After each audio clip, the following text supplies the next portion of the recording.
Това е легендата за Витохол, синът на Елена. Легендата за българите. Някога, много отдавна, в добрите времена имало една земя, именувана Балхара, древна България. Далече се намирала тя, в прегръдката на най-високите планини на света, Имион и Имай. Там в далечната Балхара живеел народ с огромна сила. Никой не смел да се изправи срещу него. Разправяли, че този народ идвал от слънцето и слънчева магия го закриляла. Наричали ги безименните. А безименните наричали жреците си колобори и силата си Оренда. Пазили я като очите си и я предавали само един на друг. Много владетели се опитвали да откраднат тайната, но никой не успял. Една приказна зимна утрин на великия хан на безименните му се родила мъжка рожба.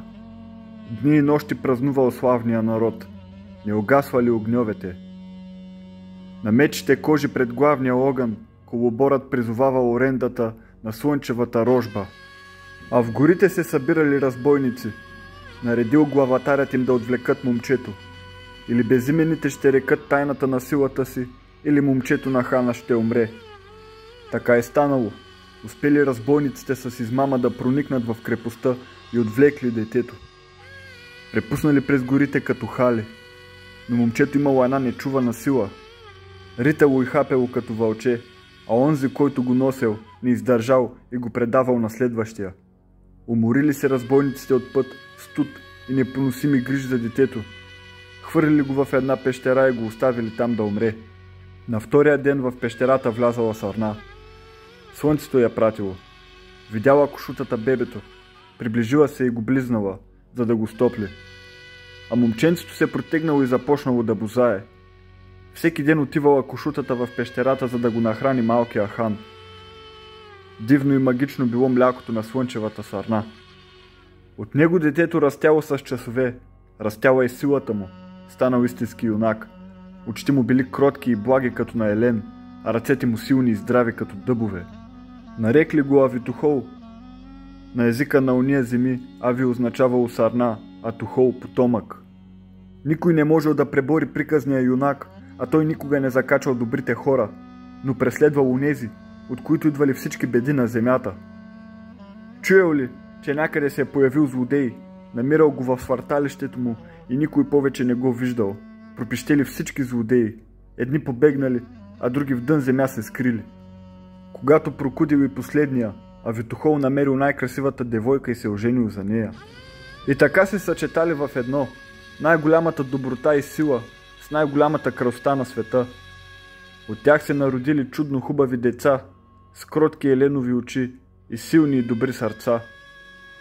И родът на Авитохол се множал, но все още си нямал име. Магично било млякото на слънчевата сърна и силна била Орендата на хана. Авитохол живял дълго, цели 300 години. Когато легнал на смъртния си одар, около него се събрал голям род от синове, дъщери, рожбите им и техните рожби. Излязал първородния син и помолил баща си преди да си отиде в слънцето да им даде име. Тогава Авитохол рекал: „Деца мои, вашето име ще е най-чудното и най-трудното име на света. Него никой друг народ не може да го изговори като вас. И така ще го запази завинаги чисто и ще пази силата ви. Наричайте се българи. Оставям ви това име, за да можете да се разпознавате по земята. Затова пазете го и помнете, че българинът е роден да живее по Еленовия закон, а той казва: силата без доброто не може, но и доброто без сила не може.“ И послушали българите завета на стария хан, а когато се раждало дете му казвали: „Жабата е родена да се крие в тината, вълците да търсят плячка, а ти живей гордо и красиво като Елена.“ На изток от Хималайте, в дребния град Балх, столицата на някогашната Балхара, до днес се виждат скални рисунки на елени с издълбани в рогата слънца. Местните ги наричали Еленовите камъни.